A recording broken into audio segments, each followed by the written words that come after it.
देखिएगा अब हम पढ़ेंगे डायग्नोसिस ऑफ द प्रेगनेंसी।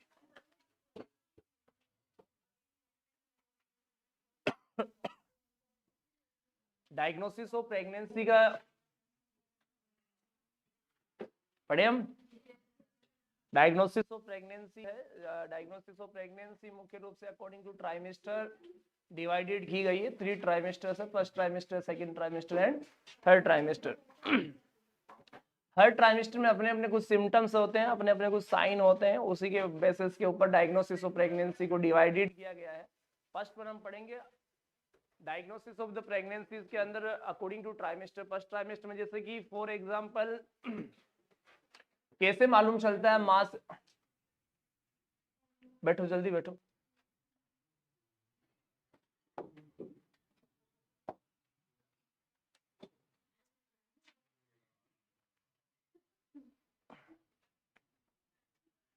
कहाँ जा रहे पीछे?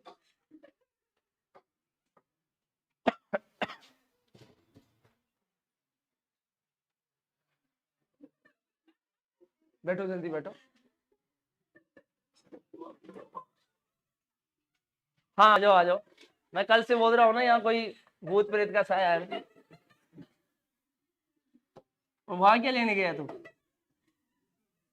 हाँ वहां कुछ नहीं, जैसे तू सोच रहा है वहां कुछ नहीं, कुछ नहीं मिलेगा तेरे को।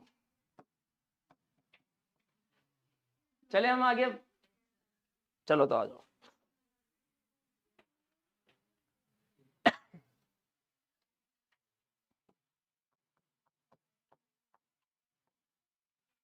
According to trimester of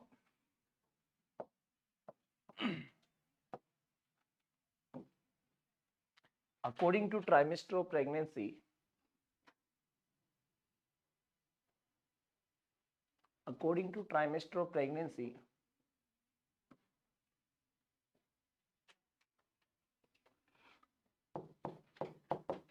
it is divided into 3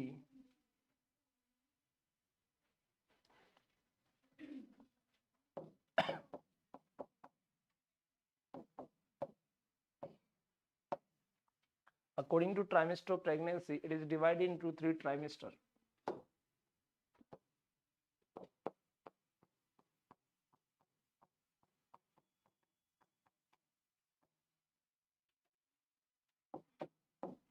जो फर्स्ट ट्राइमेस्टर का समय होता है वो 0 to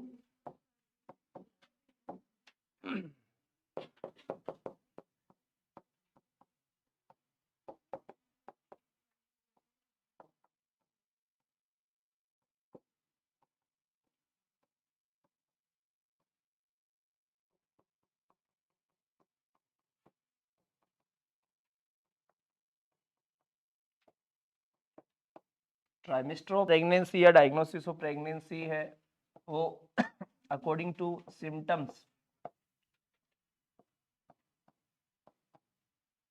अकॉर्डिंग टू सिम्टम्स और अकॉर्डिंग टू साइन डिवाइडेड की गई है। कुछ बातें माँ से सुनेंगे, कुछ बातें हम बताएंगे। जो माँ बताएगी खुद वो खुद क्या महसूस कर रही है, दैट इज द सिम्टम्स। हम लोग जो टेक्निक से या फिर हमारी एजुकेशन से जो उसमें डायग्नोस करेंगे, दैट इज द साइन। जैसे कि जनरली हम एक्सपेक्टेशन करते हैं कि अगर एमसी हमारी टाइम से नहीं आ रही तो पहला हमारी क्वेश्चन डाउट में इंसान के ये बनता है कि कहीं ना कहीं प्रेगनेंसी पॉजिटिव तो नहीं। अगर टाइम पीरियड एब्सेंट है तो पॉजिटिव सस्पेक्ट मानी जाती है, दैट इज एमेनोरिया। टाइम थोड़ा थोड़ा बीतने लगा, टाइम बढ़ने लगा, माँ की बॉडी के अंदर वॉमिटिंग जैसा महसूस हो रहा है, ये भी कौन बता रहा है? माँ खुद बता रही। तो सिम्टम्स माँ बताती है, साइन मेडिकल लोग डॉक्टर्स या नर्सेज वगैरह असेस करते हैं। इसका मतलब है कि फर्स्ट ट्राइमेस्टर में कुछ बातें माँ बताएगी, सेकंड में भी कुछ बताएगी माँ, जैसा माँ को अनुभव हो रहा है, और थर्ड ट्राइमेस्टर में भी माँ कुछ बताएगी। माँ जो बताती है वो सब्जेक्टिव डाटा जो होते हैं, जो हम लोग असेस करते हैं, वो ऑब्जेक्टिव डाटा है। सब्जेक्टिव डाटा वो डाटा जो होते हैं कहीं ना कहीं पेशेंट खुद फील करता है उसे, फिर बताता है। यस, जिसके लगती है ना उसको पता होता है कि दर्द कितना हुआ है, दैट इज सब्जेक्टिव। और हम जो लोग उसे दिलासा दिलाते, अरे कोई नहीं कोई नहीं, वो क्या बोलता तेरे लगेगी जब पता चलेगा कितना दर्द होता है। दिलासा दिलाने वाला कैसा है, वो देख रहा है, असेस कर रहा है पैरामीटर कि इसको दुख तो बहुत है, लेकिन इसको अगर ये बोल दिया गया कि तेरे साथ में ऐसा हुआ तो ये और ज्यादा डिप्रेशन में चला जाएगा।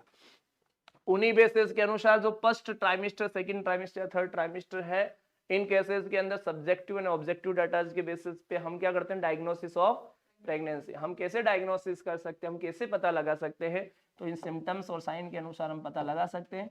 कुछ बातें माँ बताएगी, कुछ बातें डॉक्टर्स लोग असेस करेंगे। देखिए फर्स्ट वन नोट कीजिए,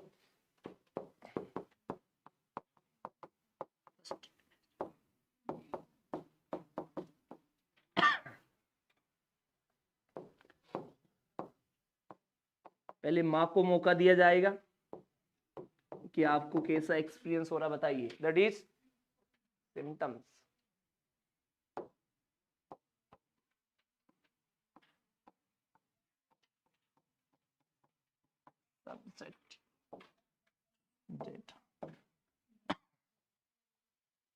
माँ आपको क्या बताएगी, सर एम से साइकिल नहीं आ, सभी को पता है एम से साइकिल क्यों नहीं आ रही, क्यों सर, क्योंकि एफएसएच एलएच कम हो गई और प्रोजेस्टेरोन एस्ट्रोजन बढ़ गई। धीरे धीरे समय बढ़ेगा, क्या होगा, इंक्रीज, ब्लैडर के पास में इम्प्लांटेशन हुआ है, increase urgency and frequency of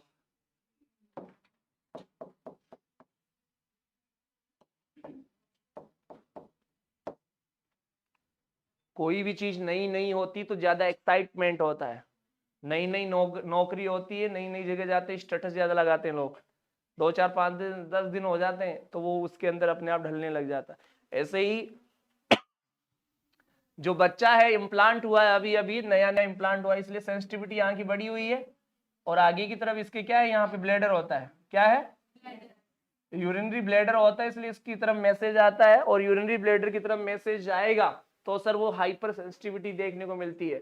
इसलिए जिस प्रकार से हमारे, इसको बंद करो यार, आवाज इसमें डिस्टरबेंस होता, कल भी हम देख रहे थे, बंद करो इसको, आप अकेले आनंद कैसे ले सकते हो, हाँ हमसे बर्दाश्त नहीं हो सकता। इसका मतलब क्या है कि नया नया घर में कोई मेहमान आता है, पापा जी या दादाजी शाम को छोटे बच्चों को समझा के सुलाते हैं, देखो जितना खेलना है आवाजें करनी वो आज कर लेना, कल मेहमान के सामने, गेस्ट के सामने मत करना। लेकिन बच्चे तो बच्चे होते उस दिन ज्यादा करते हैं, उन्हें पता है कि आज कुछ नहीं कर सकते ये लोग। जिस प्रकार से गेस्ट आने पे घर में अफरा तफरी होती है, काम काज ज्यादा होता है, सब लोग बिजी होते, सेंसिटिविटी बढ़ी हुई ना घर की, और मेहमान आराम से बैठा है, इसी प्रकार से प्रेग्नेंट ओबीजी में मेहमान कौन है, बच्चा, बच्चा है ना, और आसपास में अफरा तफरी बच रही है, कोई नाश्ता लेके, साली जीजा जी के लिए पानी लेके आ रही है, फिर जीजा जी चाय लेके आऊं क्या, जीजा अब क्या खाओगे, क्या बिस्किट लेके आऊं क्या, 2 4 दिन के जीजा जी है, अगर 15 20 दिन रुके तो कोई पूछेगा। ऐसे नया नया एजेंट आया, इम्प्लांटेशन हुआ है, इस आसपास के एरियाओं में सेंसिटिविटी बनी हुई, तो इसका ट्रिगर किसको मिलता रहता है, इसको भी मिलता रहता है। सुबह जब सुनीता झाड़ू लगा रही थी तो अनीता अपने घर से, कल रात को आवाजें खूब आ रही, तेरे घर से कोई आया था क्या, कि हाँ मेरे पति के दोस्त आए हुए थे। अच्छा, जब भी मैं सोची कि आवाज आ रही है, इसका मतलब क्या है कि इधर कोई आया है, इसलिए आसपास के अड़ोसी पड़ोसियों को भी मैसेज, कि मैं सुनने की कोशिश तो कर रही थी लेकिन मुझे समझ में नहीं आया। इसका मतलब दीवारों के भी, लेकिन यहाँ दीवार नहीं है, यहाँ मेम्ब्रेन्स है। ये सेंसिटिविटी होने की वजह से क्या होती है, स्टूमुलेट होती है, इसलिए ब्लेडर बेचारा क्या होता है, स्टूमुलेट, इसके डेट्रोसमस को मैसेज मिलता रहता है, इसलिए वो माँ क्या कहेगी, मेरे को यूरिनेशन की इच्छा है, दैट इज अर्जेंसी, और उसे बार बार यूरिनेशन जाने की इच्छाएं होती है, वो जाती है।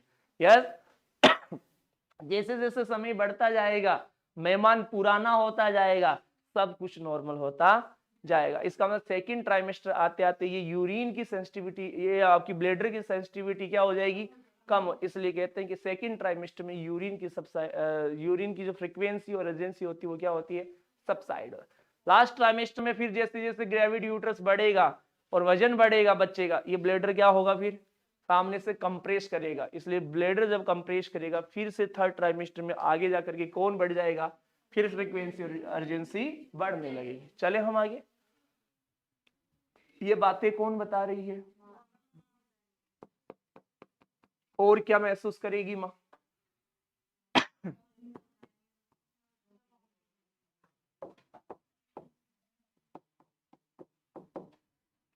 राजा जी ऐसा लगता है आपकी बेटे की बहू को देख कर कि ये माँ बनने वाली है। कि कैसे? कि कल सुबह जब मैं उधर से गुजर रही थी वो बैठी बैठी वॉमिटिंग कर रही थी, 2-3 बार मैंने देखा है। देखूंगी मैं, नोटिस में भी करती हूँ। इसका मतलब क्या है कि उसमें नोजिया वॉमिटिंग आ रहा है, तो वो क्या है, सिम्टम्स शो कर रहे। उससे पूछा गया कि आप कुछ है, अगर माँ मना भी कर देगी कुछ नहीं है तो वो तो पता चल जाएगा, ये छुपाने की चीज नहीं है। रुक जा, 2-3 महीने बाद में रुक जा, अभी पता चल जाएगा, बाहर आ जाएगा, मन डिस्टेंशन हो जाएगी। वो ये कहे कि हाँ है, आप किसी को बताना मत। लेकिन ये बात रुकती है क्या? नहीं रुकती, वो फिर वायरल होती है बात। इसलिए नोजिया वोमिटिंग भी क्या है, आगे जाके धीरे धीरे इंक्रीज हो रहा है। मैंने कल बताया था क्यों होता है, due to increase beta SAG की वजह से सीटीजेड ट्रिगर होता है। और क्या होगा सर इसमें?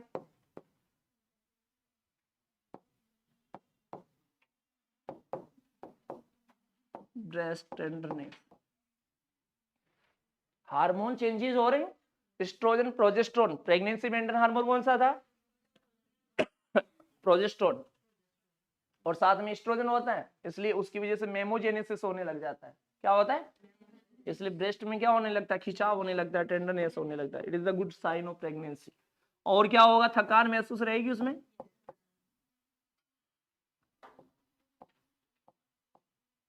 अपनी बड़ी जेठानी से वो क्या बात करेगी, भाभी जी आपकी कसम मुझे तो काम करने का बिल्कुल मन नहीं। क्यों, क्या बात होगी कि ऐसा लगता है कि मेरे को तो कमजोरी महसूस हो रही है, दैट इज वीकनेस।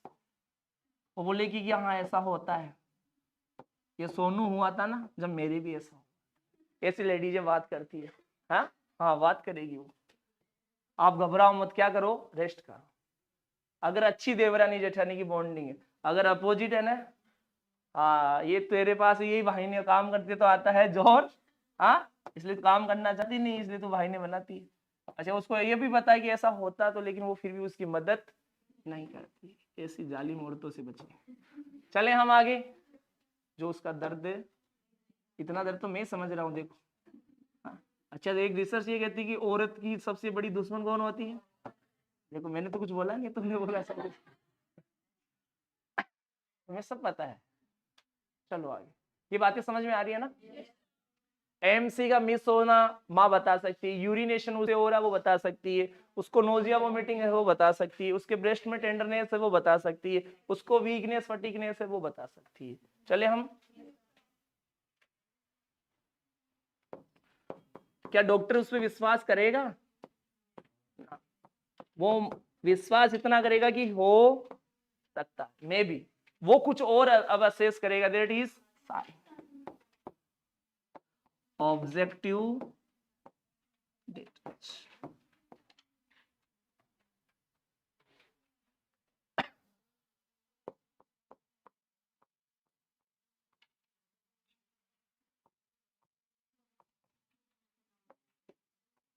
इस बार नोट सेट में पूछा गया क्वेश्चन जिकुमर साहब, इसी को क्या बोल सकते हैं?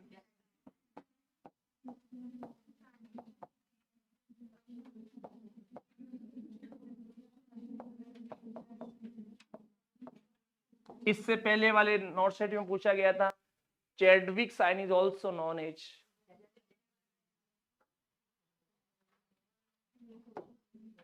Dusky hue vestibule.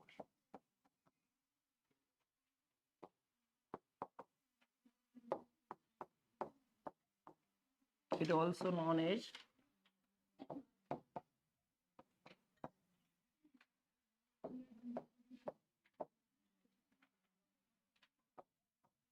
वेस्टिब्यूल को भूल गए आप लोग? याद है किसी को? एक ऐसा एरिया जिसमें कितनी ओपनिंग, देखो डस्की हू word uses for the in the Russian, Russia में जो वर्ड यूज होता है इसके लिए डस्की हू का मतलब होता है ब्लू, ब्लू डिस्कलराइजेशन। क्या मतलब होता है इसका? ब्लू डिस्कलराइजेशन होता है, याद रखिए।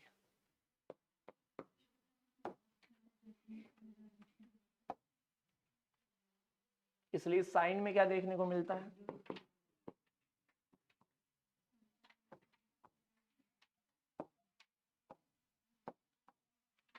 डिस्कलराइजेशन।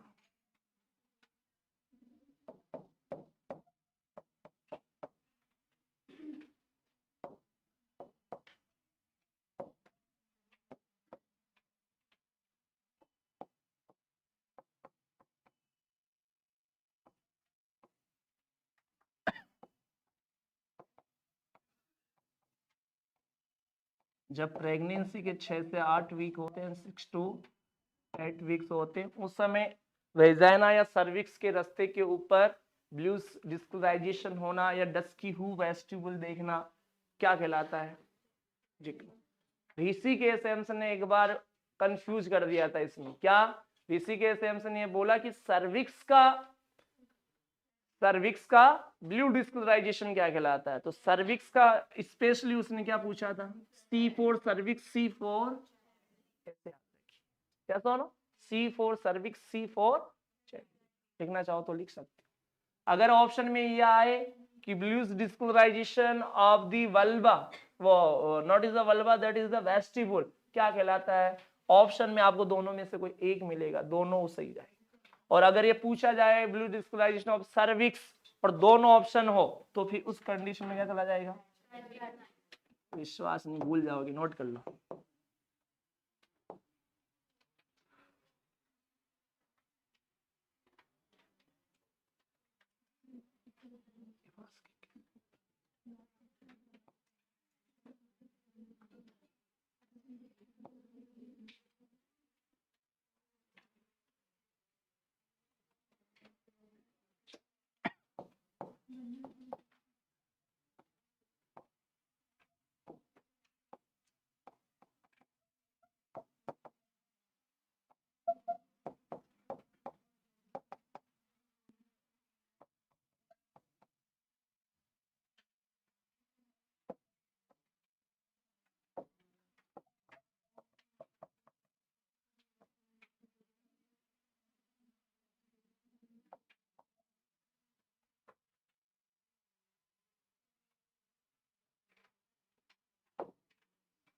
इसमें क्या याद रखना, सुनो पहले, जितने भी साइन है उनमें पूछा जाता है एक तो उनका डेफिनेशन, एक उनके दूसरे नाम और उनका समय, 3 बात याद रखनी। यस, जनरली जो समय पूछा जाता है कब देखने को मिलता है, वो सबसे ज्यादा पूछा गया है गुडेल साइन का और ओस्टिंडर साइन का। ये 2 साइन है जो रिपीट है, वो एक 8 वीक पे होता है, एक 6 वीक पे होता है। क्लियर है? और ज्यादातर इसका दूसरा नाम पूछा जाता है कि इसी का होता है इन सब में। ठीक है, डस्की हू वेस्टिबुल क्या होता है, चैडविक क्या होता है, या फिर ब्लू डिस्कलराइजेशन ऑफ वल्वा या सर्विक्स या फिर वेजाइना क्या होता है। क्लियर है? सेकंड में नोट कीजिए आप लोग।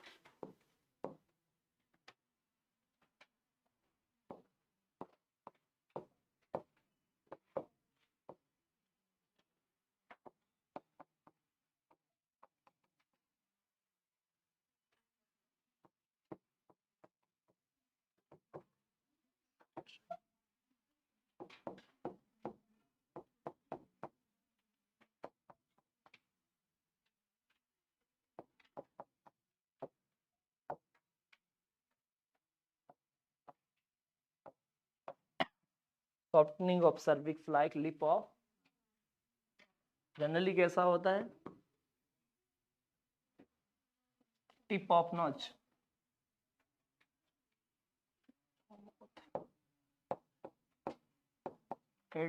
इसमें कंटिन्यूसली नोट कर लेना इसी को। At 6 week of softening of cervix like the lip of mouth at 6 week of pregnancy. Estrogen hormone की वजह से ऐसा देखने को मिलता है। हमेशा हमें पता होना चाहिए नॉन प्रेग्नेंट में जो सर्विक्स होती है वो कैसी होती है? टिप ऑफ हार्ड होती है ना, जबकि प्रेगनेंसी में कैसा है? Lip of mouth, due to estrogen, due to vasodilator hormone है, वेसल्स डायलेटेड होगी, ब्लड सप्लाई बढ़ेगी, इसलिए सॉफ्टनिंग देखने को मिलेगी। फिर सभी से निवेदन है, याद रखिए कितने वीक पे देखने को मिलता है? ये जरूर पूछा जाता है, जो नहीं पूछा जाता उसके लिए तो मैं भी नहीं बताता।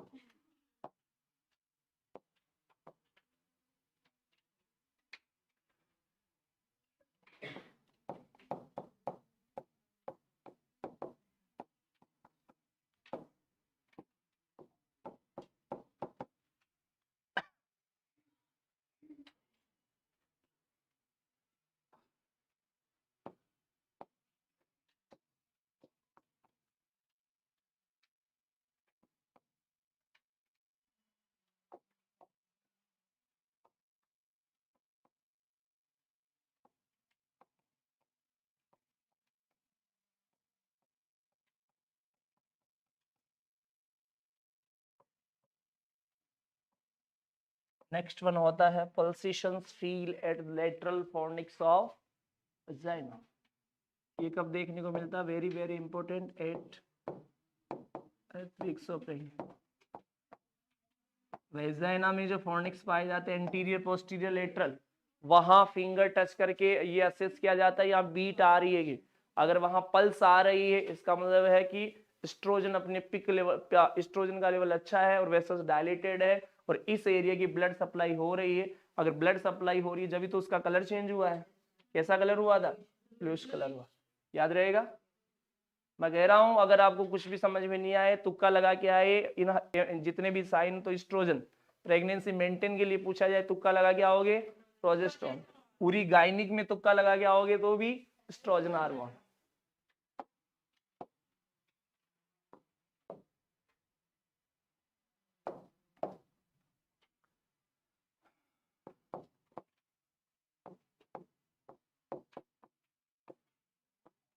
और डॉक्टर साहब क्या असेस करेंगे?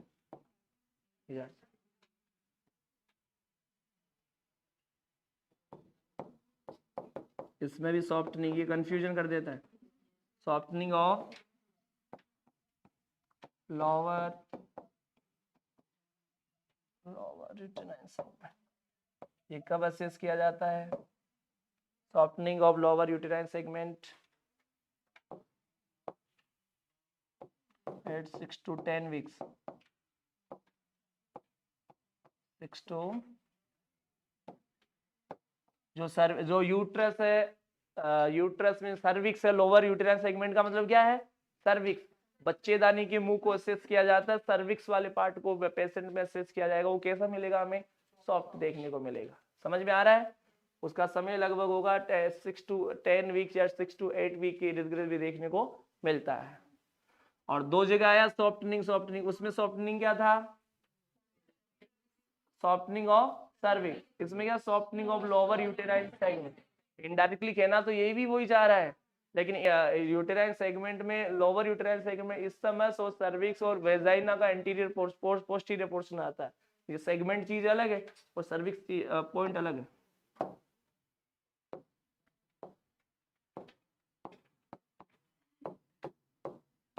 और कौन सा साइन देख सकता है डॉक्टर?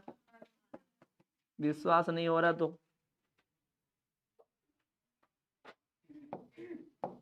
क्या होता है?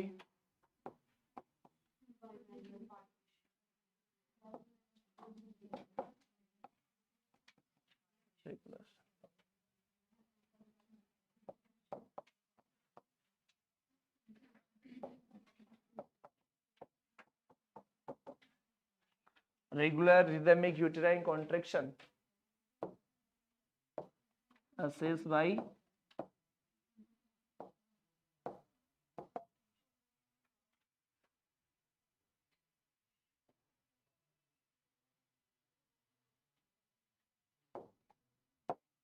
डॉक्टर अपनी पाम से, दोनों हथेलियों से क्या असेस करेगा यूट्रस में कि रेगुलर रिदमिक यूटेराइन कॉन्ट्रैक्शन हो रहे हैं कि नहीं। अब किसी बच्चे के डाउट ये हो सकता है कि अगर सर कॉन्ट्रैक्शन प्रेगनेंसी में होते हैं कि नहीं होते हैं? सर आपके सीवियर कॉन्ट्रैक्शन नहीं होते, माइल्ड ओनली। कैसे होते हैं? माइल्ड होते। सर माइल्ड होना अच्छी बात की बुरी बात? अच्छी बात। माइल्ड का मतलब है कि ग्रोविंग हो रही है, हलचल है एनवायरनमेंट के अंदर, मसल्स बढ़ रही है, डेसिडुआ बन रहा है, कॉन्ट्रैक्शन हो रहा है, यस, ब्लड सप्लाई चल रही है, इसका मतलब हलचल तो है। अरे घर में शादी है तो वही भगदड़ तो होगी ना। हाँ, लेकिन वहीं उसी भगदड़ के बीच में कहीं कोई ट्रेजेडी हो जाए तो उस भगदड़ में उस भगदड़ में अंतर है कि नहीं? अभी तो तुम टॉयलेट बाथरूम के लिए जाके भगदड़ कर रहे हो, अभी यहीं कोई बम ब्लास्ट हो जाए तो उसकी भगदड़ कैसी होगी? That is severe, life threatening है। ये क्या है? ये लाइफ थ्रेटनिंग नहीं, ब्लेडर फटेगा नहीं, 5 मिनट और रुक जाओ। हाँ, ये थ्रेटनिंग वाली कंडीशन है तो सही दिक्कत, लेकिन इतनी दिक्कत। ऐसे जब बच्चा अंदर है, कॉन्ट्रैक्शन होते हैं, वो माइल्ड टाइप के होते हैं। डिलीवरी करवाने के लिए कॉन्ट्रैक्शन, इस समय जो कॉन्ट्रैक्शन होते हैं उनका जो कॉन्ट्रैक्शन का जो प्रेशर होता है वो 2 to 8 या 2 to 10 mm ऑफ एसजी का होता है, लेकिन डिलीवरी के दौरान कितना होता है? 100 to 200 mm ऑफ एसजी का होता है। कितना होता है? 100 to 200 mm ऑफ एसजी का प्रेशर होता है। कहाँ 2 से 8 का प्रेशर चल रहा, कहाँ 100 से 200 का प्रेशर चल रहा, जब जाके बच्चा अपनी जगह से कहाँ जाता है, आपका डिलीवर होता है। इसलिए ये जो कॉन्ट्रैक्शंस हो रहे हैं ये ज्यादा ना हो, इसके लिए काम कौन करता है, progesterone, that is tropolytic. Pregnancy maintain hormone है ना, स्मूथ मसल्स रिलैक्सेंट लिखवा रखा मैंने, देखना प्रोजेस्टेरोन, तो वो स्मूथ मसल्स को रिलैक्स करता है, ब्लड सप्लाई होती है, डेसिडुआ होता है, हाइपरट्रोफी होती है। तो पाल्मर साइन का मतलब होता है पाम्स के माध्यम से यूटेराइन कॉन्ट्रैक्शन को असेस करना। कि कब किया जाता है, 6 to 8 वीक। सबसे कम क्वेश्चन आया हुआ है इन सब में से। और जो सुबह कल लेटरल इम्प्लांटेशन कहाँ है, क्या नाम आपका, फोटो लगी हुई देखी थी मैंने आपकी, क्या नाम है, अच्छा बहुत अच्छा नाम है। देखो तो जो इसके अंदर जो नेक्स्ट वन है जिसमें लेटरल इम्प्लांटेशन देखने को मिलता है प्लेसेंटा की वजह से, एसिमेट्रिकल वॉल देखने को मिलते हैं, उस साइन को क्या बोलते हैं,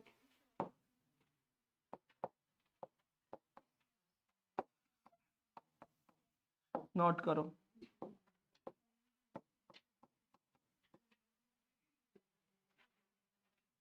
पिस्केट साइन।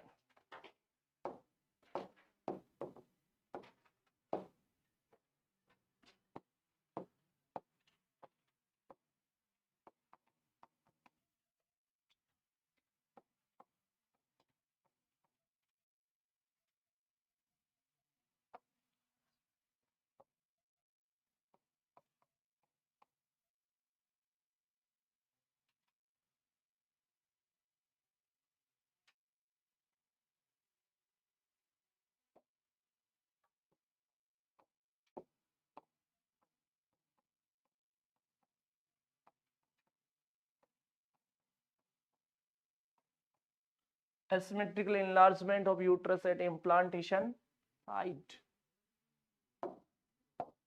कुछ बुक्स ने इसका डेफिनेशन और प्यारा दे रखा है,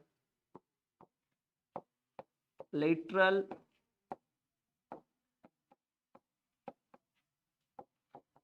implantation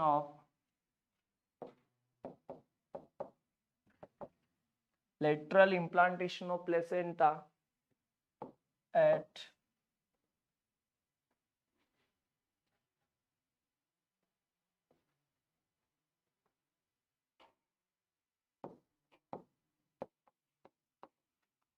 posterior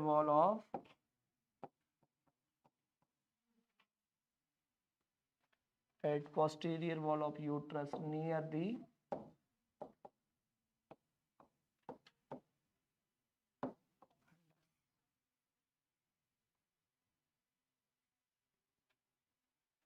ऐसा होता कुछ,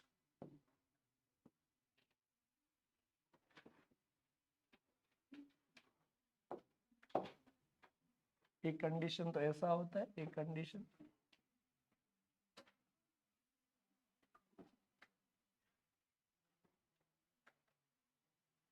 जिस साइड में प्लेसेंटा बनता है, जिस साइड में इम्प्लांटेशन होता है, वो एरिया धीरे धीरे क्या होने लगता है, तो ये सर कब देखने को मिलता है, जब प्लेसेंटा टोटल बन जाता है। कब बन जाता है, आज पढ़ा हमने, ठीक है। इसका साइंस कब देखने को मिलता है, एट 12 वीक्स। अरे बचपन में स्कूल में प्लेग्राउंड्स के अंदर वो लिफ्ट लगी होती है ना, जिसपे एक साइड बच्चा बैठता है, दूसरी साइड बच्चा बैठता है, यूं करने वाले। अब जिसमें वजन ज्यादा होता है वो उठा करके उसको ऊपर फेंक देता है, इसका मतलब इस साइड में वजन ज्यादा है ना। अब जिसमें वजन ज्यादा वो हार्ड होगा कि सॉफ्ट होगा, जिसमें वजन ज्यादा वो हार्ड होगा कि सॉफ्ट होगा, हार्ड होगा। इसका मतलब है कि जिस साइड में इम्प्लांटेशन होता है उस साइड का यूट्रस कैसा होता है, सुन लेना।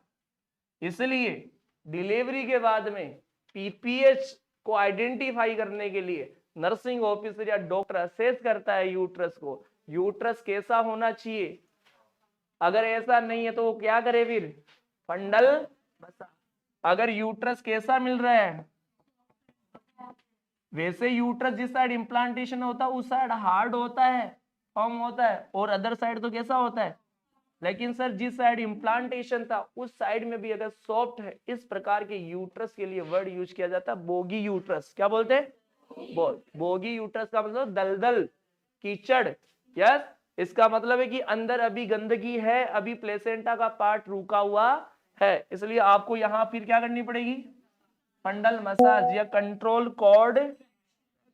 पतंग उड़ाते हैं ना, जब नई नई शादी होती है ना, अभी से जब हकीकत में पतंग उड़ाने वाले होते, पतंगबाज होते, जब तो हम खुद उड़ाते हैं, लेकिन जब कोई नहीं होता विरोधी तो उस समय हम नई दुल्हन को दे देते हैं कि भाई तू भी उड़ा, खुश रहे। लेकिन जैसे ही अपोजिट वाला आता है, कोई पतंग काटने वाला आता है कि तू छोड़ बैठ, एक मिनट मेरे को वापस दे, या सोनो, ऐसे ही यहाँ होता है। इसका मतलब क्या है कि जिन एरियाओं में सॉफ्टनेस है वो अच्छी बात है, लेकिन जिन एरियाओं में हार्डनेस होनी थी वहां पर भी सॉफ्टनेस है, तो ये गलत बात है। इसका मतलब है कि इस साइन में क्या देखने को मिलता है? Lateral implantation of placenta. जिन एरियाओं में लेटरली इम्प्लांटेशन हुआ है, इम्प्लांटेशन जाएंगे, वो एरिया और एरिया की तुलना में थोड़ा सा उठा हुआ होगा, और वो एरिया कैसा होगा, और ये कब देखने को मिलेगा? किसी को कोई दिक्कत? नोट किया आपने? किसी इमेज के साथ नोट कर लेना ये।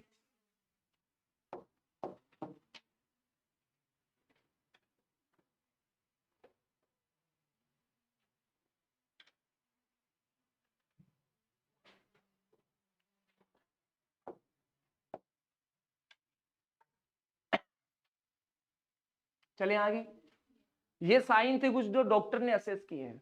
अब वो ये कह रहा है कि हाँ वास्तव में माँ प्रेगनेंसी से सफर कर रही है, प्रेगनेंसी तो है। अगर उसे साइन नहीं मिलते हैं तो वो उस माँ की बातों पे विश्वास नहीं करेगा। चलो सेकंड ट्राइमेस्टर की तरफ।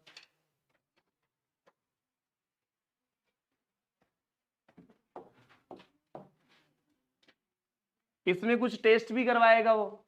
सुनो पहले, साइन के बाद में क्या करवाएगा कि आप ऐसा करो, यूरिन टेस्ट करवा के लाओ एक, और उसके अंदर क्या पाया, जो प्रीगा न्यूज टेस्ट होगा वो हॉस्पिटल में भी करवाएगा, और एक सैंडविच एलाइजा टेस्ट होता है वो उस पे करवाएगा। सैंडविच खाई आप लोगों ने? ब्रेड को काट करके दोनों साइड मसाला डाल करके उसको फ्राई करके ये लो तैयार है 2 मिनट में, यस और नो? इसका मतलब सैंडविच में 2 पार्ट होते हैं। ऐसे ही प्रीगा न्यूज में भी कितनी लाइन आती है? 2 लाइन ही आती है, एक एंटीजन की और एक एंटीबॉडी की लाइनें आती है। इसी प्रकार से सैंडविच एलाइजा टेस्ट क्या होता है? ऐसा टेस्ट जिसके अंदर यूरिन डालने के बाद में 2 लाइनें देखने को मिले। इस प्रकार का टेस्ट पॉजिटिव प्रेगनेंसी को इंडिकेट करता है। This is the test is known as the UPT, urine pregnancy. या इसमें इम्यूनो ऐसे करवा सकते हो आप, रेडियोलॉजिकल टेस्ट करवा सकते हो, इसमें आप टीवीएस करवा सकते हो, टीएस करवा सकते हो। इन सभी टेस्टों के माध्यम से हम क्या कर सकते हैं? पता लगा सकते हैं। लेकिन हम बीटा एससीजी के बारे में पहले से पढ़ चुके हैं, हम आपका प्रीगा न्यूज के बारे में पहले से पढ़ चुके हैं, इसलिए रिपीट करने से कोई मतलब नहीं है। एक क्वेश्चन आपको मिलेगा, आप बुक्स पढ़ोगे तो सैंडविच टेस्ट क्या होता है, तो याद रखना प्रीगा न्यूज की 2 लाइन आना क्या कहलाता है? सैंडविच टेस्ट कहलाता है। यस और नो? सैंडविच टेस्ट कहलाता है।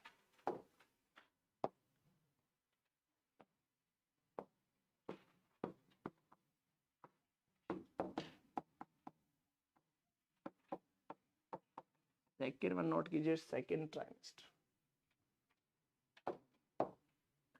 इसका समय होता है लगभग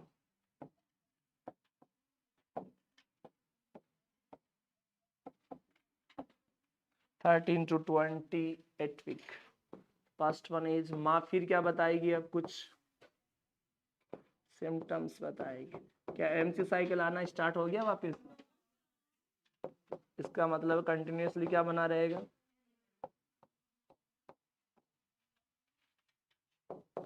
अब 2 बातें नहीं बताएगी, जो पहले हो रहा था अब नहीं होगा उसमें। यूरिनेशन सबसाइड होगा, नोजिया वोमिटिंग सबसाइड।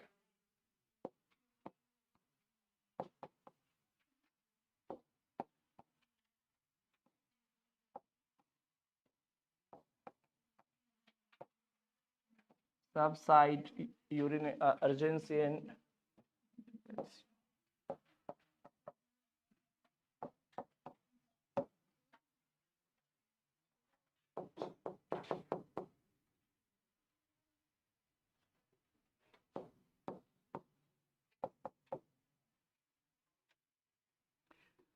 जिस प्रकार से नए मेहमान का स्वागत होता है उस प्रकार से हर दिन किसी इंसान का स्वागत नहीं होता, इसलिए किसी के घर में लंबे समय तक टिकना, अगर आप कहीं मेहमान बन के गए हो 5-7 दिन के मेहमान बनो, इससे ज्यादा, ये देखो ये बता रहा है, ये बात तो मैं नहीं बता रहा, ठीक है। अगर आप ज्यादा लंबे समय तक टिकोगे तो आपको टाइम पे खाना तक नहीं मिलेगा, जैसे वो करते हैं वैसे ही आपको मिलेगा। यस, सब साइड हो जाएंगे, लोग देखना बंद कर देंगे आपकी तरफ। इसलिए ससुराल जाने वालों से निवेदन है कि वो कभी कभी जाया करें, तो रेस्पेक्ट बनी रहती है। यस और नो? सब side urgency and frequency of urination, नहीं तो तुम्हारी भी ये दशा होगी। 1000 रुपए की जो मिलती 1100 रुपए, वो 100 रुपए पे आ जाओगे, क्योंकि कदर कम हो जाएगी। ऐसे नोजिया वॉमिटिंग भी क्या कह रहा है, सब साइड। ये क्यों हो रहा है? क्योंकि बीटा एसिडी 12 वीक के बाद में क्या होने लगता है, अगर नहीं होगा तो फिर डिजीज बनेगा सर। और क्या बताएगी माँ आपको, क्या बताएगी माँ? स्किन चेंजेस,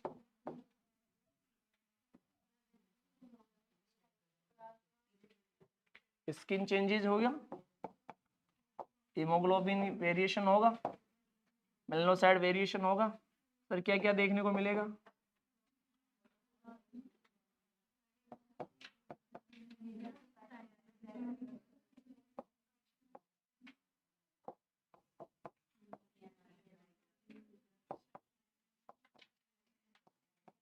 और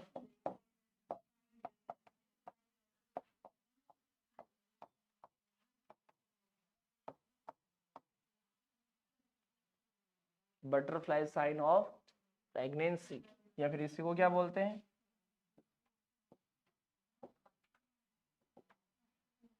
क्लोज्मा या butterfly sign of mask of pregnancy बोलते हैं। ये सबसे लेट देखने को मिलेगा, लेकिन पहले ये देखने को मिलते हैं।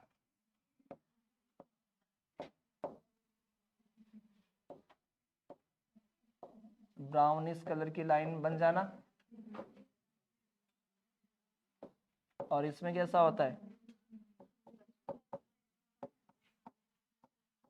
पिंक वाइटिस।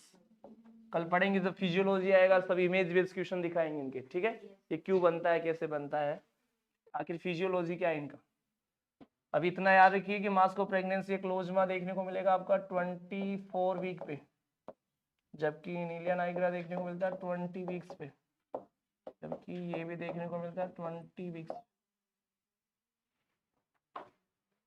ये किसने बताया है? माँ ने। और डॉक्टर साहब क्या करेंगे? साइन चेक करें।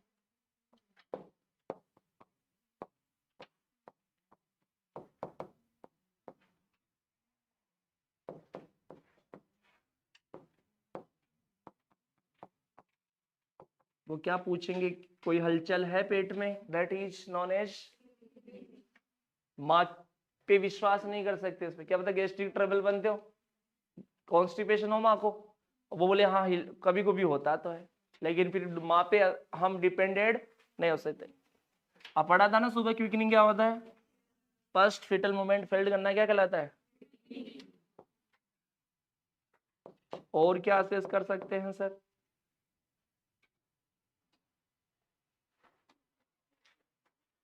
डॉक्टर क्या असेस करेगा? और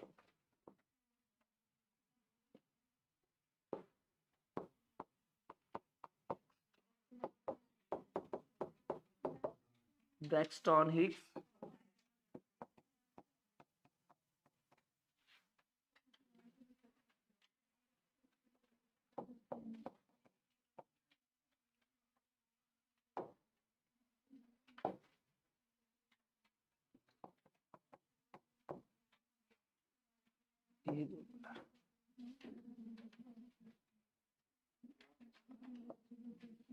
irregular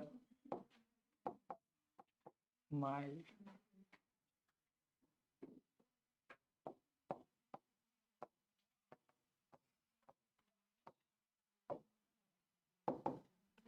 irregular mild और non spotting,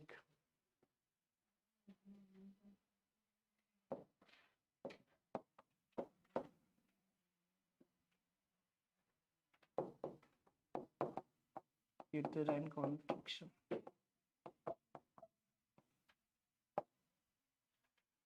Without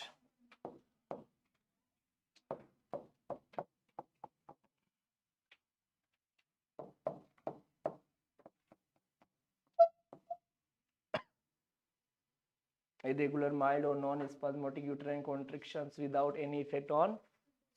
अगर सर्विक्स के ऊपर कोई असर नहीं डाल पा रहा है, इसका मतलब अच्छा दर्द नहीं, इससे डरने की जरूरत नहीं है। इसका मतलब है कि दर्द तो है, कॉन्ट्रैक्शन तो है, लेकिन इससे डिलीवरी नहीं हो सकती। समय पूछा जाएगा ये कब देखने को मिलता है, 18 to 20 वीक्स।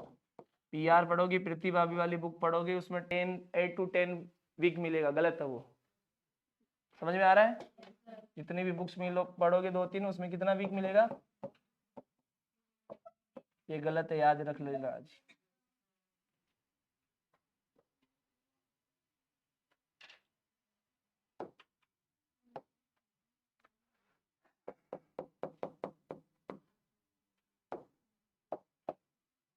और क्या देखने को मिलता है, क्या असेस करेगा, डेवलपमेंट और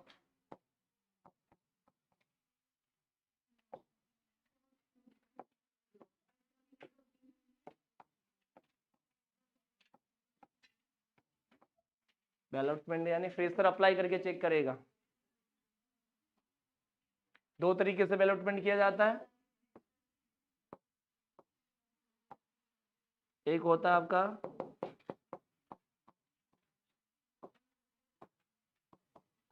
एक्सटर्नल डेवलपमेंट। एक बार पूछा गया इंटरनल और एक्सटर्नल डेवलपमेंट किन केसेस में किया जाता है।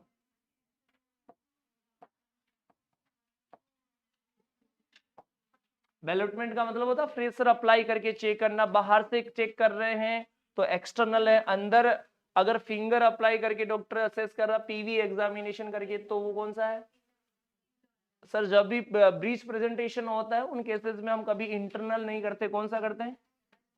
और जब जब भी अगर नॉर्मल प्रेजेंटेशन है, सेलेग या वर्टेक्स प्रेजेंटेशन है, उन केसेस में हम कौन सा करते हैं? इंटरनल, याद रखिए।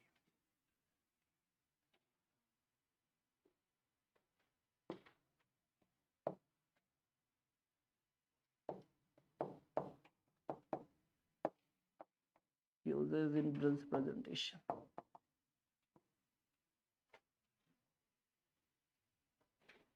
और ये किस कंडीशन में किया जाता है? इन केस ऑफ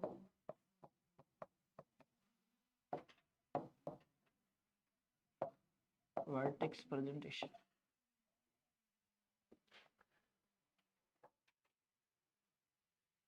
और क्या करवाया जा सकता है यहाँ पे?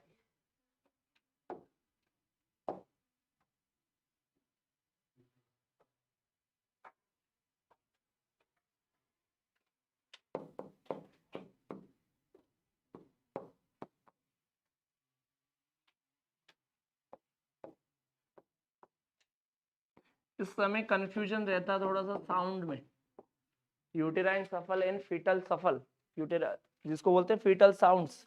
ये डॉक्टर ही असेस कर, जब असेस करता है उससे भी कंफ्यूजन सा होता है कि माँ की तरफ के ब्लड की आवाज आ रही है कि बच्चे की आवाज, ब्लड अम्लाइकल कोड के ब्लड की आवाज है कि फिर माँ के यूटेरन आर्टरीज के ब्लड की आवाज है। तो उस समय फिर फीटल की हार्ट रेट असेस करने के लिए हम पहले साउंड सुनते हैं। तो साउंड सुनने के लिए पहले हमें, क्योंकि 20 वीक्स के ऊपर हम किससे साउंड सुनते हैं, पढ़ा था सुबह, फीटोस्कोप से। इस समय फीटल की हार्ट रेट कितनी देखने को मिलेगी? लगभग 120 नहीं होती, 150 to 180 के इर्द गिर्द होती है। यस, इसके बाद में धीरे धीरे फिर कम होने लगती है। तो फीटल जो साउंड होते हैं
यूटेराइन सफल एंड फीटल सफल, SOUFFLE।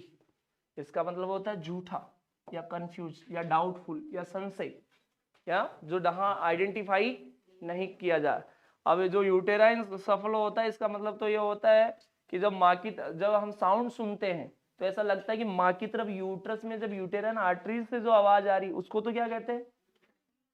और फीटल सफल का मतलब होता है कि जब अम्बलाइकल कॉर्ड के ऊपर स्टेथोस्कोप लगाते हैं या अम्बलाइकल जब हम कोर्डोसेंटेसिस करते हैं तो उस समय क्योंकि कोर्डोसेंटेसिस के दौरान उस समय हम उससे ब्लड सैंपल लेते हैं, उस समय अगर उसके साउंड सुनते हैं हम तो वो साउंड क्या कहलाते हैं, फीटल की तरफ से आने वाले फीटल होते हैं, माँ की तरफ से आने वाले यूटेराइन होते हैं। इसको मैटरनल सफल भी बोलते हैं, कई बुक्स में क्या लिख रखा है, maternal.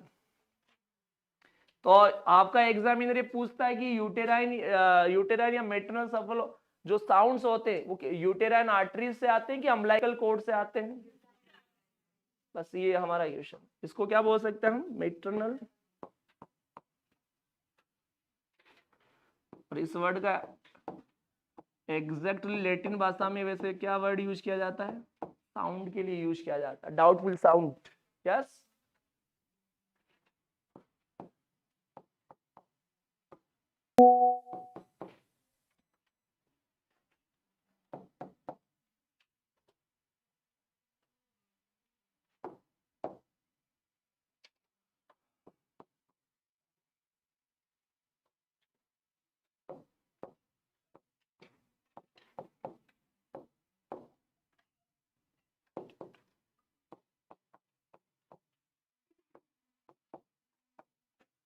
sound occur due to uterine blood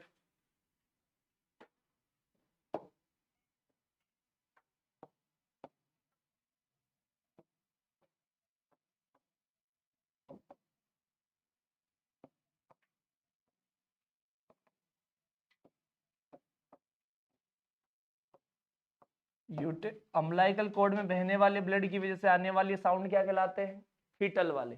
जबकि यूटेराइन आर्टरीज में बहने वाला ब्लड जो यूटेराइन ब्लड होता है उसकी वजह से आने वाली साउंड्स क्या कहलाते हैं, मैटरनल या फिर यूटेराइन। याद रहेगा।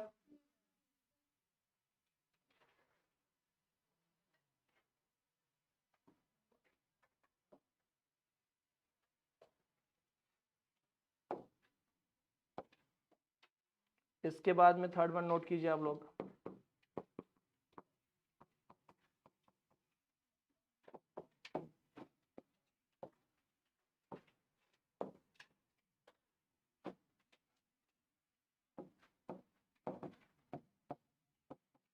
Twenty 29 to 40 weeks.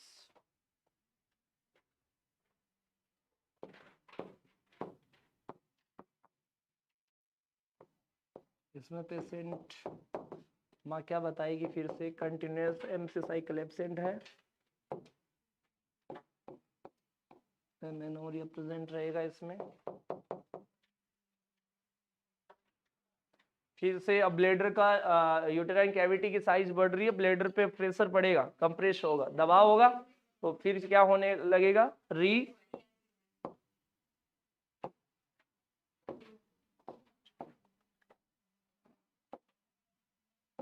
reappearance and frequency of situation। और क्या देखने को मिलेगा,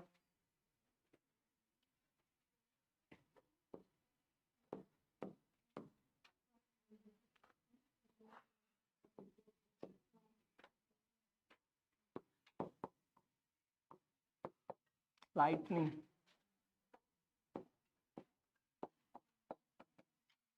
लाइटनिंग को क्या बोलते हैं, वेलकम।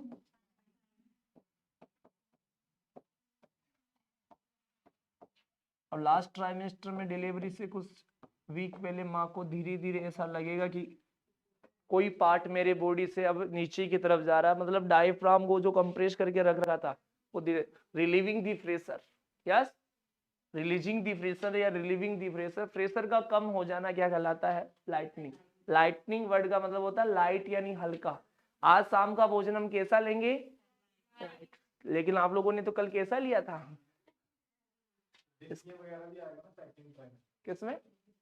हाँ हो सकता है, इसलिए हो सकता है। जनरली तो डिस्निया होता है, इसीलिए प्रेगनेंसी कैसा स्टेट है? रेस्पिरेटरी एल्किलोसिस होता है। क्या होता है प्रेगनेंसी में?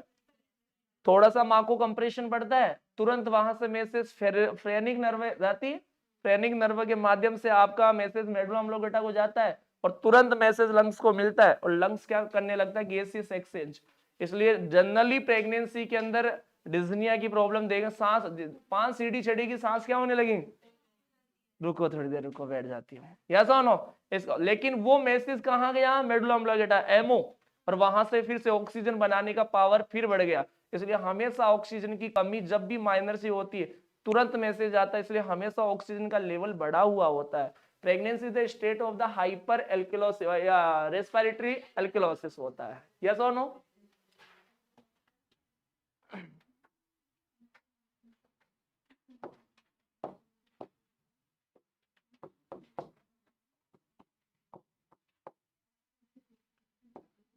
रिलीजिंग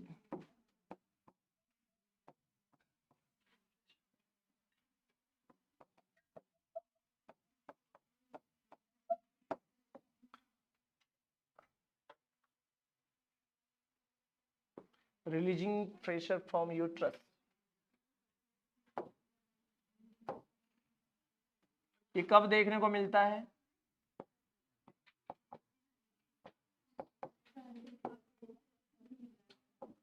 लाइटनिंग अकर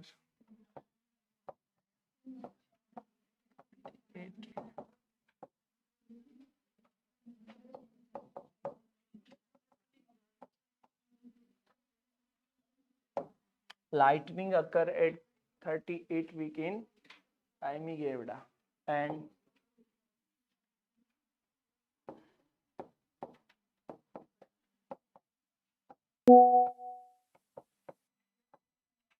अगर ये पूछा जाए जनरली लाइटनिंग कब देखने को मिलती है, डायरेक्टली जवाब क्या चला जाएगा?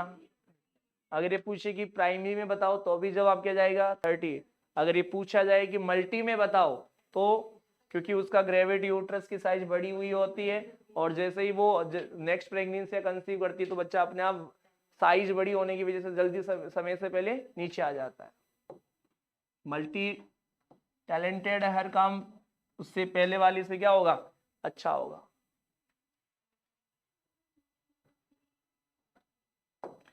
साइन क्या देखने को मिलेंगे sir?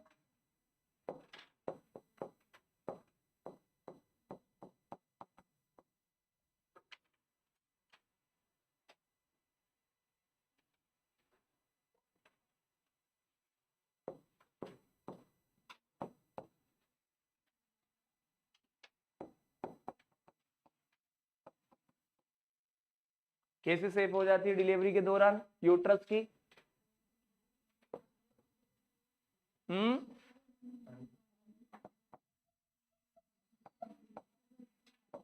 Cylindrical to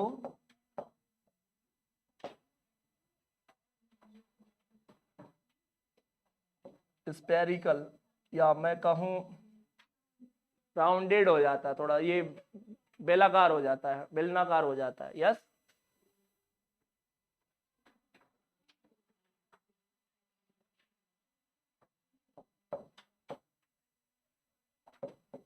spherical.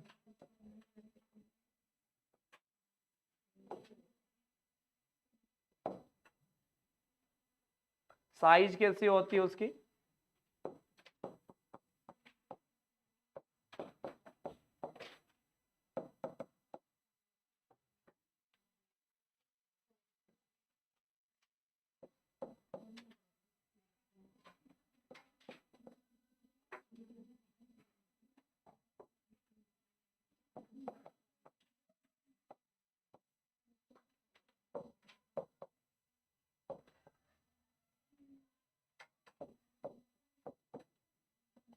From 24 week to 36 week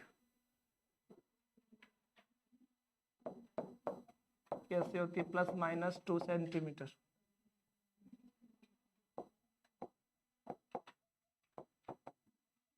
Gestational age इसका मतलब समझ में आया? इसका मतलब होता है प्रेगनेंसी 24 वीक पे पहुंच जाती है, उसके बाद में लेंथ ऑफ द यूट्रस या साइज ऑफ द यूट्रस और वीक ऑफ प्रेगनेंसी दोनों लगभग इक्वल से चलते हैं। कोई आपसे ये पूछ ले कि इस समय बताओ प्रेगनेंसी का कौन सा वीक चल रहा है आपका? 28वां। कौन सा? अब ये बताओ कि यूट्रस की साइज क्या है, लंबाई लेंथ कितनी हो गई, ये तरीके से। तो उस समय ये कौन से वीक से लागू हो जाता है? 24। तो ऑप्शन में मिलेगा आपको, या तो मिलेगा आपको ऑप्शन में 22, 24, 26 और 33। क्या चला जाएगा? ये इसके पास में ये है ना, मतलब ±2। इसका मतलब 2 कम है तो भी ठीक है, 2 ज्यादा है तो कौन से वीक से ये फॉर्मूला लागू होगा? क्लियर है? एक क्वेश्चन आता है इसमें, मोलार प्रेगनेंसी और मल्टीपल प्रेगनेंसी और पॉलीहाइड्रोमनियाज्म। सुनो पहले, वो आपसे ये पूछेगा कि प्रेगनेंसी का इस समय 30 वीक चल रहा है। कौन सा? 30 वीक प्रेगनेंसी का इस समय चल रहा है और उस पेशेंट के अंदर सिम्फाइसिस फंडल जो हाइट है, यूट्रस की जो साइज है, इस समय उसकी साइज आपकी जो लेंथ है वो लेंथ आपकी आ रही है 32 सेंटीमीटर। कितनी? सॉरी 36 सेंटीमीटर आ रही है। तो 36 सेंटीमीटर आ रही है, 30 वीक चल रहा है। तो बताइए ये कौन दीज आर, उसमें क्वेश्चन में आपको ऑप्शन मिलेंगे, ये किस कंडीशन को इंडिकेट कर रहा है? नॉर्मल प्रेगनेंसी को इंडिकेट कर रहा है, या आपका पॉलीहाइड्रोमनियाज को इंडिकेट कर रहा है, या आपका इंट्रायूटेराइन ग्रोथ रिटार्डेशन को इंडिकेट कर रहा है, या फिर ये previous history of the abortion को इंडिकेट कर रहा है? पॉलीहाइड्रोमनियाज को। Week of pregnancy and the length या साइज ऑफ यूट्रस में अगर 2 से कम या ज्यादा से अंतर आए तो समझ जाना नॉर्मल प्रेगनेंसी। पानी ज्यादा होगा तो बड़ी हुई होगी, बच्चे 2 हैं तो बड़ा होगा, पॉलीहाइड्रोमनियाज तो बड़ा होगा, मल्टीपल है तो बड़ा होगा। मोलार प्रेगनेंसी है, ट्यूमर बन गया, पानी भर जाता है तो बड़ा है। इंट्रा यूटेराइन है, बच्चे की डेट हो चुकी है, तो जो नॉर्मल वीक है उससे क्या होगा? कम होगा। सर की प्रेगनेंसी का वीक चल रहा है सर 28वां। कौन सा? और इस समय इसकी लंबाई, वो बोल रहा है कि इसकी लंबाई कितनी हुई है? 22 सेंटीमीटर। ये तो गलत बात है। यस, इसका मतलब है कि जितनी साइज बढ़नी चाहिए थी यूट्रस की वो नहीं बढ़ी। इसका मतलब बच्चे के अंदर क्या होगी? इंट्रायूटेराइन या इंट्रायूटेराइन ग्रोथ रिटार्डेशन का ऑप्शन मिलेगा आपको, ऑप्शन मिलेगा। उस ऑप्शन कम है तो समझ जाना ग्रोथ फेलियर है, ज्यादा है तो समझ जाना पानी ज्यादा है या एक से ज्यादा बच्चे हैं। चले हम आगे।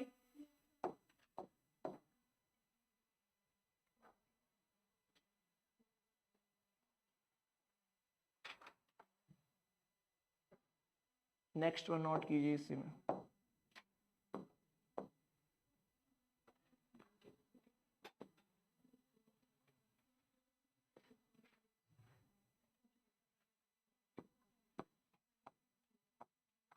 Symphysis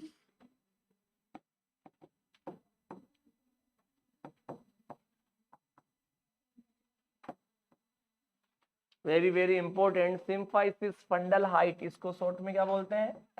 SF. नॉर्मल कितना होता है? एसएसएफ।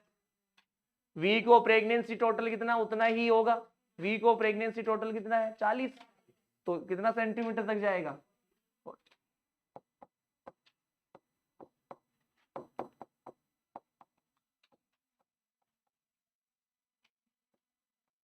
लेकिन सर बातें जब बिगड़ जाती है जब अपने लोगों ने धोखा दिया हो, जैसे कि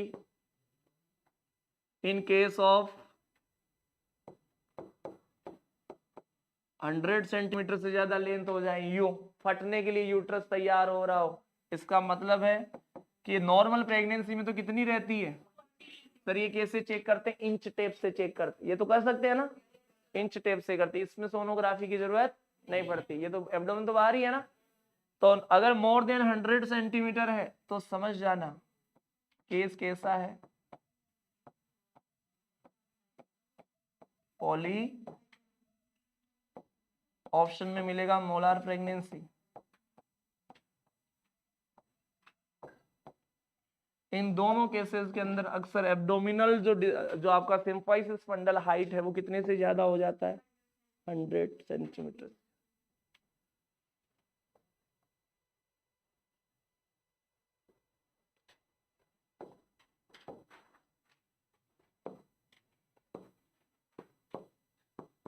सिम्फाइसिस फंडल हाइट। अब इसमें नोट करो कुछ parameters. B for 12 weeks, B for जैसे कि फॉर एग्जाम्पल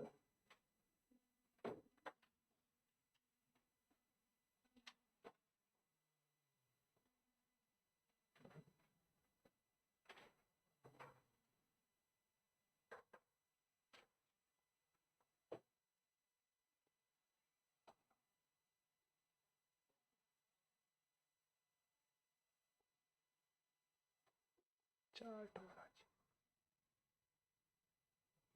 इसमें नहीं मिलेगा।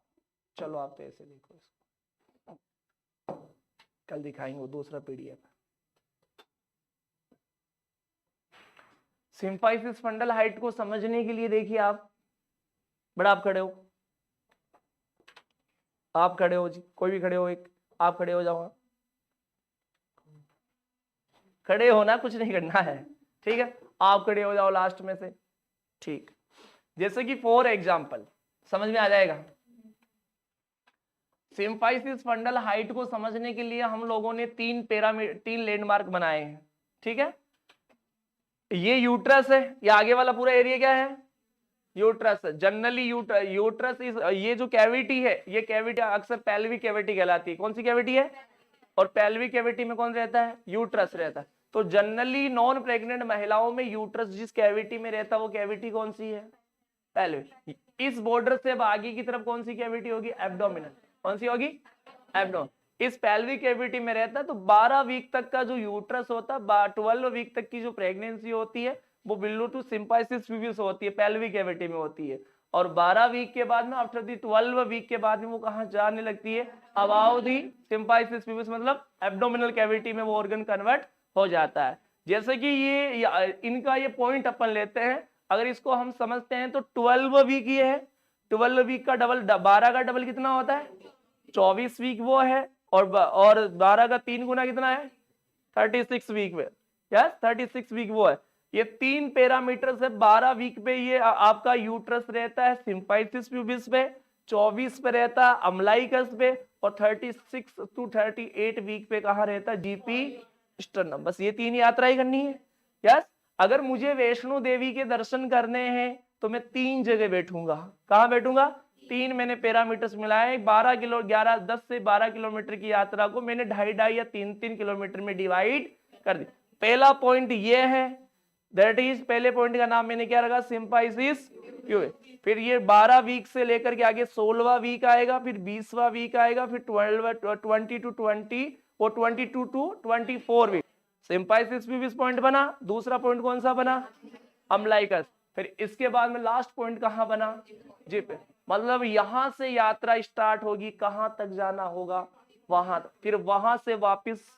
हाँ, इसलिए पहले यूट्रस सीधा जाता ऊपर, फिर धीरे धीरे क्या होता है, इसलिए 36 वीक तक का यूट्रस पहले स्ट्रेट फॉरवर्ड ग्रोथ करता है, और ऊपर जाके जो माँ बोलेगी चुभ रहा है, अब झुका नहीं जाता, और उसकी सुशीला की सांस ये कह रही कि झाड़ू लगा, वो झाड़ू क्या लगाएगी, क्या नहीं लगाएगी, क्योंकि उससे झुका नहीं।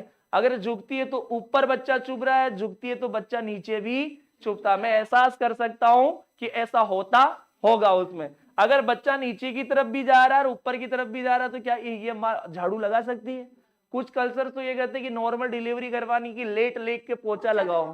हाँ, वो कैसे लगाएगी बेचारी, सुनीता का दर्द कोई नहीं समझ सकता, यस और नो, ऐसे नहीं लगा सकती वो। अगर लगाती है तो फिर वो कैसी माँ होनी चाहिए, जो हमेशा से काम करने वाली माँ है, जो घर गृहस्थी का काम करती है, जो लेडी, उसका यूट्रस मोमेंटेबल हो सकता है, लचीला हो सकता है। अब जो 6 महीने 8 महीने कोचिंग करके गई है, उसको बोल दे तू पोछा लगा, वो कहां से लगाएगी, उसे बुक तक नहीं उठती है बेचारी से, यस।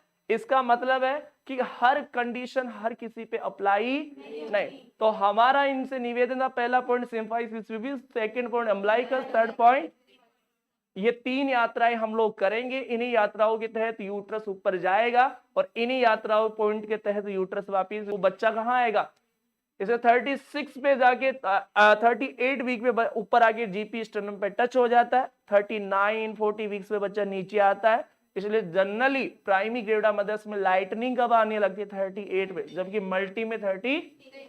ऐसे फिर बच्चा धीरे धीरे नीचे। 4 क्वेश्चन आपके बनते हैं, वो नोट करो फिर आगे बढ़ते। D for 12 week.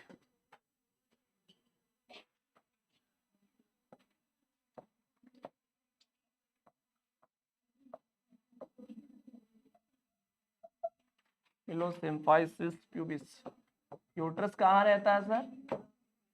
सिम्फाइसिस फंडल, फंडल का मतलब यूट्रस, फंडल का मतलब पिलो सिम्फाइसिस प्यूबिस रहता है।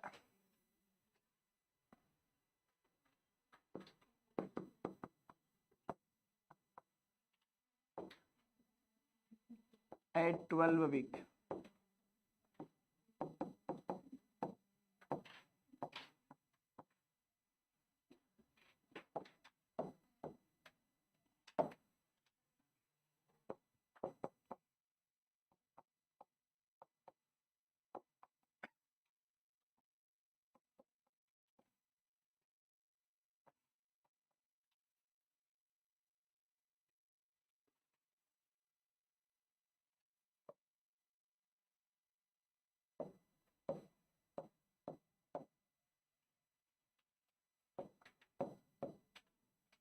Midway between symphysis pubis and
को नोट करें फिर समझाएंगे एक बार, है ना।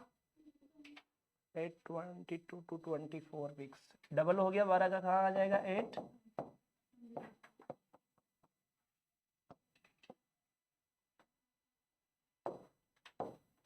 आपसे डायरेक्ट ही पूछा जाएगा एटम लाइकस पे कब होता है, 22 से 24 वीक, जबकि ये कहाँ था 12।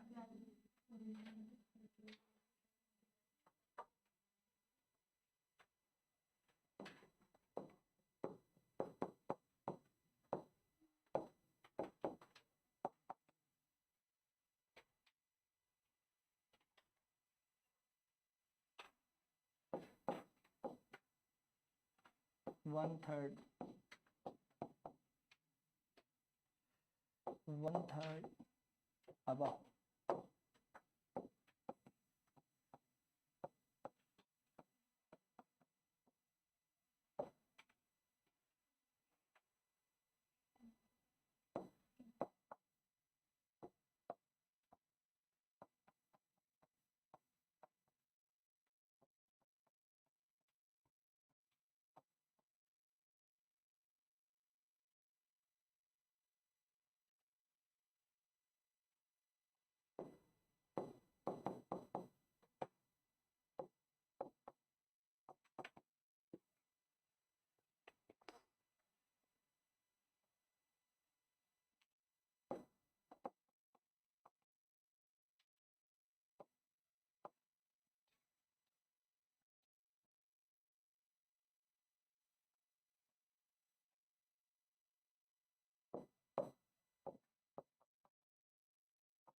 'midway between umbilicus and G pistonum at 30 weeks'।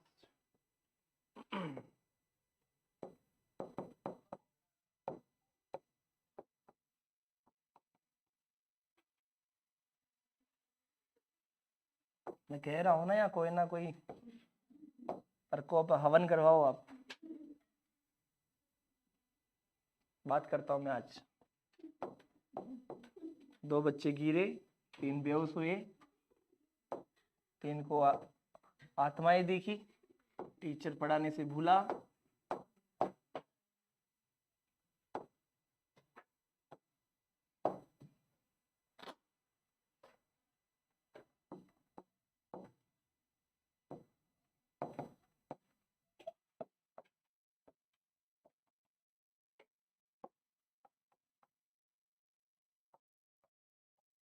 One third below जीप पिस्टन।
At 40 weeks, symphysis fundal height is equal to 32 weeks of pregnancy.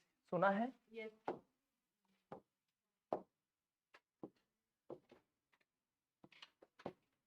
इसको नोट करो एक बार, फिर समझते हैं इसको। कहीं जगह 2/3 आया, कहीं जगह 1/3 आया है। 2/3 का मतलब है कि 2 फिंगर, कई बुक्स में 2 फिंगर लिख रखा है। 2/3 2 फिंगर 2 सेंटीमीटर। यस, 2 का मतलब क्या है? 2 सेंटीमीटर। इसका मतलब है कि अगर किसी एरिया तक आपको जाना है तो 3 किलोमीटर तक जाना है। कितने किलोमीटर जाना है? 3 किलोमीटर। अगर आपको 3 किलोमीटर जाना है, अगर आपने अभी एक हिस्सा उसका पार किया, 1 किलोमीटर किया तो कितना हो गया?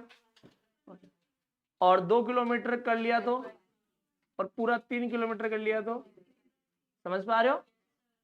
इसका मतलब है कि 1 किलोमीटर ही अभी तो दूर गए हो, अभी कितना जाना दूर है? 2।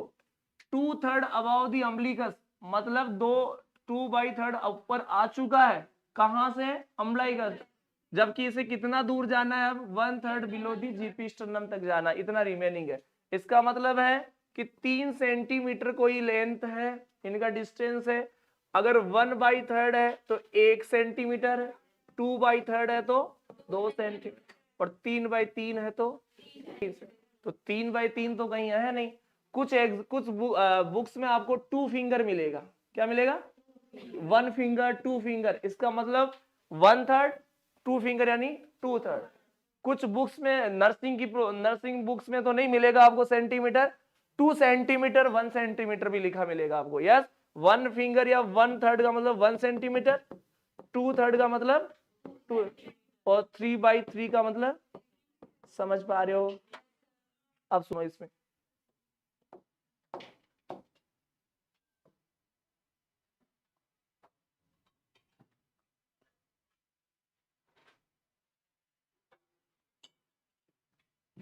ये देखिए,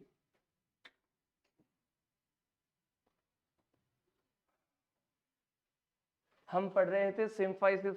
इसमें से 2 से 3 क्वेश्चन बनते हैं, याद रखना। सिम्फाइसिस फंडल हाइट पढ़ रहे हैं। सिम्फाइसिस फंडल हाइट मतलब यूट्रस पहले 12वां वीक पहले तो सिम्फाइसिस प्यूबिस के नीचे मतलब पेल्विक कैविटी में रहता है।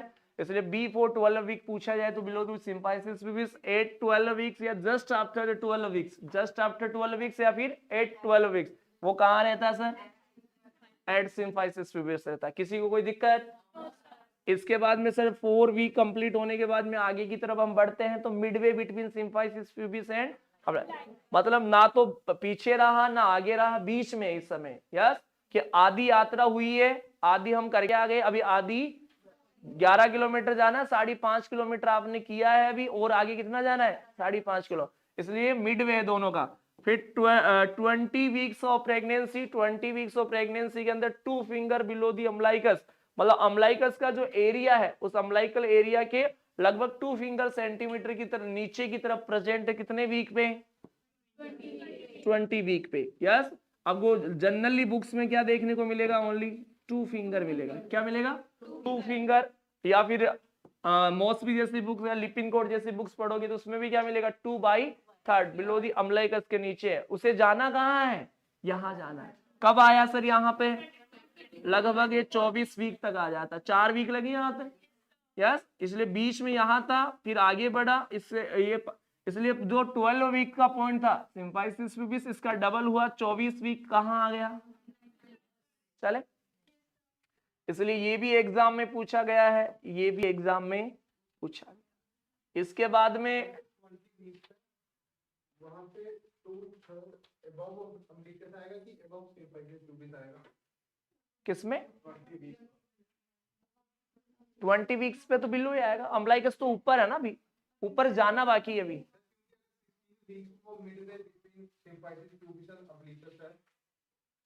हाँ हाँ बोलिए। 20 वीक्स में वो आ रहा है 2/3 बिलो अम्लाइकस, वो तो हाफ से वो नीचे हो गया। इसका मतलब ये है 2 फिंगर्स बिलो, इसका मतलब अम्लाइकस के नीचे की तरफ प्रेजेंट है। इसको अगर लैंग्वेज मॉडिफाइड करना चाहे तो हम और क्या बोल सकते हैं?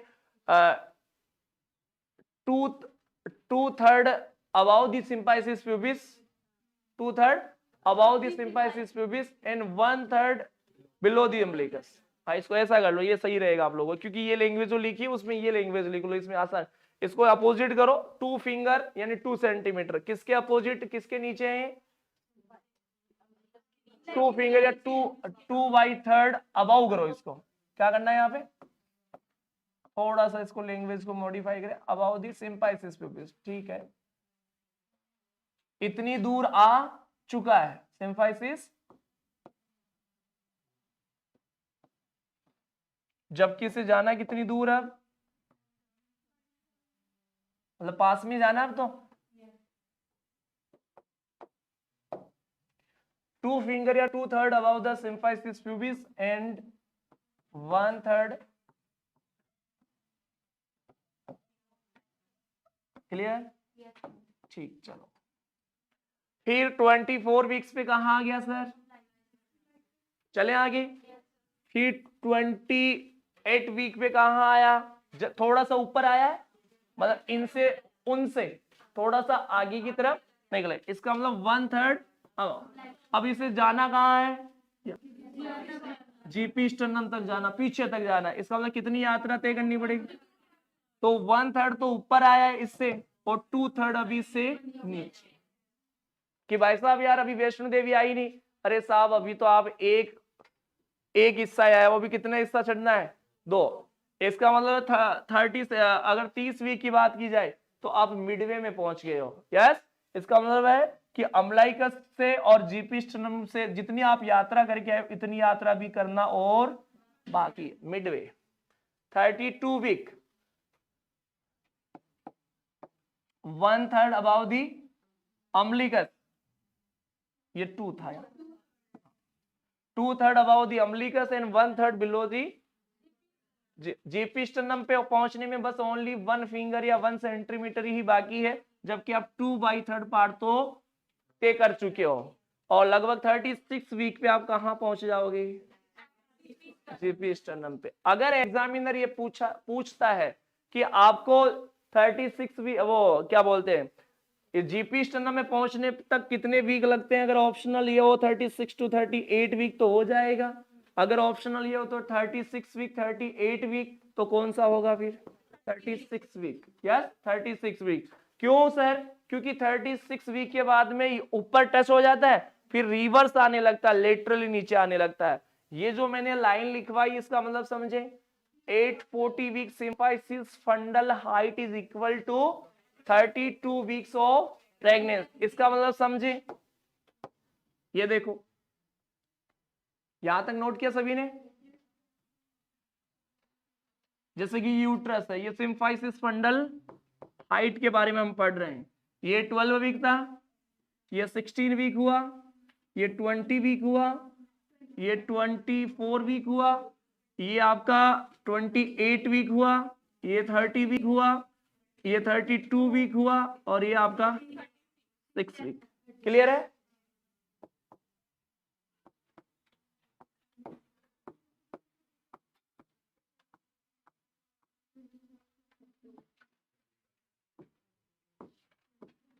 ठीक है। प्रेगनेंसी कितने वीक की होती है? किसी को नहीं समझ में, ऐसे भी इसको बना सकते हो, इसमें समझ में आ जाएगा भी। ये 36 वीक पे जाके ऊपर टच हो गया, अब ऊपर तो जा नहीं सकता, इसका मतलब इसे कहाँ आना होगा? नीचे आना होगा। इसका मतलब है कि 36 वीक इधर है तो 37 वीक चलेगा, 38 वीक चलेगा, 39 एंड 40 वीक। ये हो गया टोटल, मतलब यहां तक। इसका मतलब है कि यहां आते आते यहां से जब घूमेगा तो नीचे आएगा, यहीं से लाइटनिंग होना क्या होता है? तो मल्टीग्रेविड में लाइटनिंग कब स्टार्ट होती है? पढ़ा था ना मैं। जबकि प्राइमरी में कब होती है?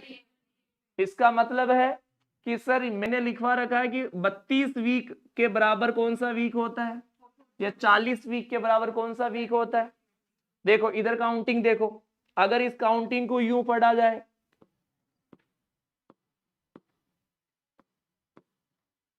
यस, ये नीचे आएगा वापिस।